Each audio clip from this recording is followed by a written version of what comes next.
13টা test এখানে হয়েছে, বাকি টেস্টগুলো দালালদের যোগ সাজসে বিভিন্ন ক্লিনিক এবং ডায়াগনস্টিক সেন্টারে হয়েছে।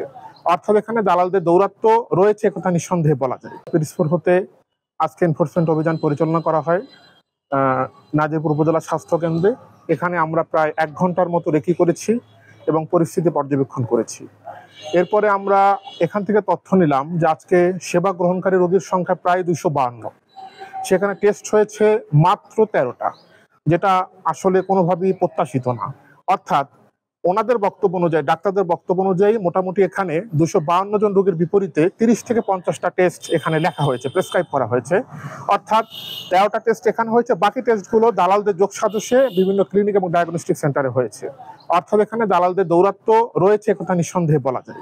পাশাপাশি আজকে আমরা হাসপাতালের স্টোর রুম পরিদর্শন করেছি, সেখানে দৈবচনের ভিত্তিতে একটা আইটেম আমরা, যেহেতু সবগুলো চেক করা সম্ভব না, আমরা হাইড্রোকর্টিসন যেটা ইনজেকশন, এটা আমরা স্টক রেজিস্টারের সাথে যাচাই করে দেখেছি।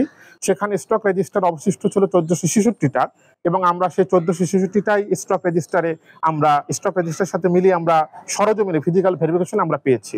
পাশাপাশি এখানে ওনাদের জনবল কিছুটা কম থাকায় বিভিন্ন ওয়ার্ডে আমরা যেটা দেখেছি যে স্টক রেজিস্টারগুলো আপডেট করা হচ্ছে না। কিছু কিছু জায়গায় আমরা দেখলাম যে গত 3/3/2025 তারিখ পর্যন্ত আপডেট করা আছে, এরপরে আপডেট করা হয়নি। আবার কিছু কিছু জায়গায় দেখলাম 31/12/2024 তারিখ পর্যন্ত আপডেট করা আছে, এরপর আর আপডেট বা তথ্য এন্ট্রি দেওয়া হয়নি। এই সব ঘাটতি আমরা অনিয়ম আমরা দেখেছি। পরবর্তীতে কমিশনের নির্দেশনা মোতাবেক আমরা প্রয়োজনীয় ব্যবস্থা গ্রহণ করব।